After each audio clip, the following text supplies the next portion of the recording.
The party's 106th anniversary, Cyril Ramaphosa outlined his vision for the anti-apartheid movement that became the country's first democratic government. He's widely seen as a possible successor to President Jacob Zuma, who's expected to step down when his term ends next year.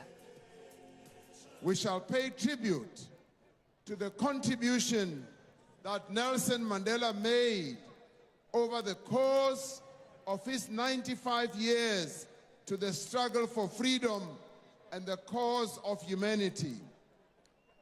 We shall make it a point that we draw lessons and inspiration from his life as we confront the challenge of the present moment. We shall use this historic occasion to unite, to rebuild, and to renew his movement. Al Jazeera's Tanya Page has more on the party's anniversary in South Africa's East London.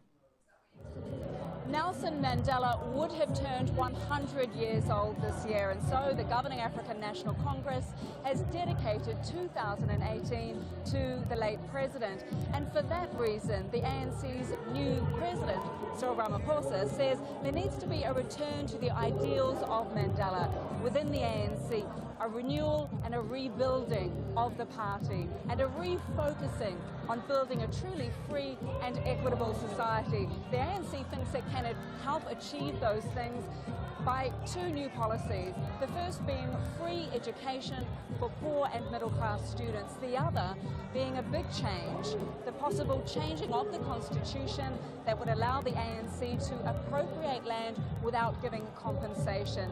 That means an enormous surge in the number of black students graduating with degrees from university, and also with a big increase in the number of black landowners. There was a big roar of applause for Cyril Ramaphosa as he took to the stage, and although there was some applause, there was also a lot of booing from the crowd for current country president Jacob Zuma. Ramaphosa made a thinly veiled reference to his rival in his speech, saying that his arrival as ANC president meant that there would be a renewal and a refusal, a rejection of the culture within the ANC of corruption and patronage, and a system in which a few benefit while the majority of black South Africans continue to live in poverty. You're watching Al Jazeera. Still to come for you on the programme.